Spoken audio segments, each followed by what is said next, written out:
So here's the chore of the morning. I have to get this stuff out of the way so that I can get on to making some pots.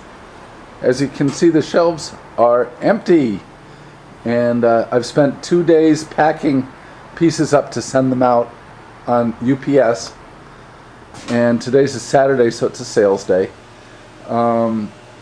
This is my main paper. I use a 50 weight craft paper. For years and years and years I used straw and double boxed in these boxes here. This is a 4.5 box. It's 18 by 19 by 24 inches. So that will leave a good, 6 to 8 inches around the pots in the line, and at the ends, this will be put sideways, so at the ends there'll be maybe 4 inches. So here's my my little gun for putting the boxes together. It's a tape gun, and what you do is you just bring down the sides of the thing. Let's see if you can see that.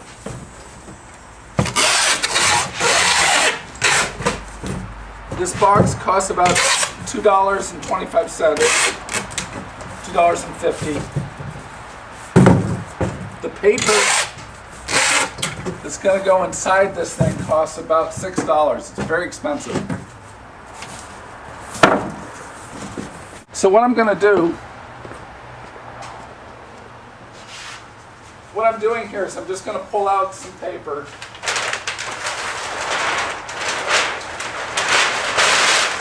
So I get about 6 feet of this paper and make it into a nice pillow.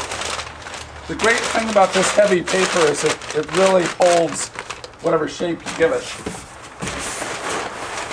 And I'm going to fill the box with those. So what I'm doing is I'm making layers of this paper to go in here.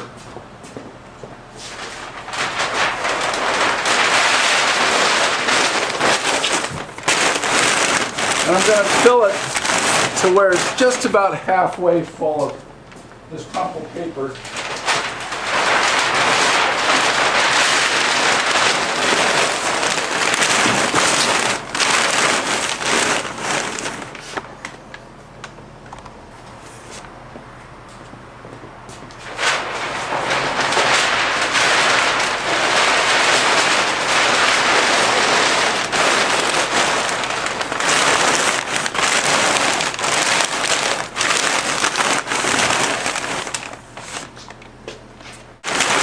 I just had to change the roll. A big roll cost me $55. So every time I change it, I go, oh boy, here we go.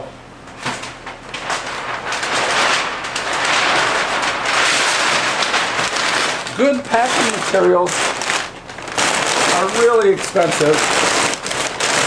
And UPS is, they're doing a job and they're expensive.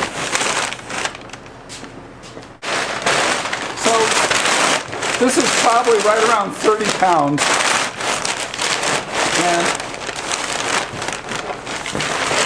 oh my God. I'm going to get this a little bit lower here. This one spot right here where the thicker pot is sticking through.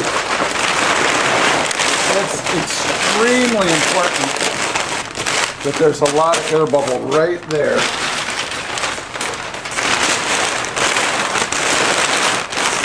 And making the box look pretty is not as important to me as making sure that right at that spot, that's the spot, if something were to break, that's where it would happen.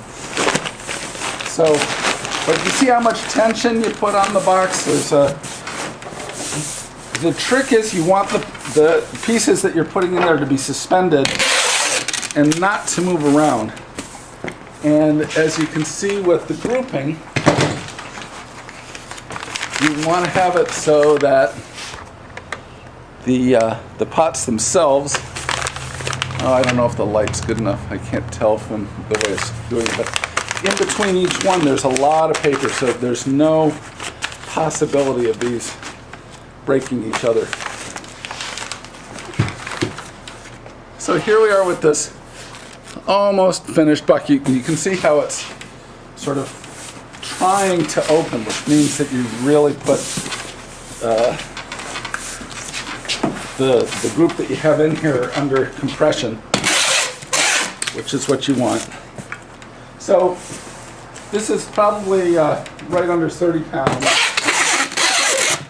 Going to New York City from Connecticut, this will be about $13, and the shipping materials on it are probably right around $8. So maybe this is $21 to get maybe, I don't know, $100 worth of pots down there. So that's very high. It's, you know, 25% of the price of the wholesale pot. The problem now is that I'm in Connecticut. If I'm sending the same box to California, I try to tell them that if they buy a $500 amount of pottery, they're probably going to spend $250 getting it there. So in other words, half the price of the pots again, 50% shipping. It's just very, very difficult. And then of course, we as potters then have the problem, what if something breaks when it's on its way? Well, I have to replace that pot for free. They paid for it. And your profit margin as a potter goes to nil with any breakage. So you really have to spend a lot of money on packing to make sure that everything gets there okay.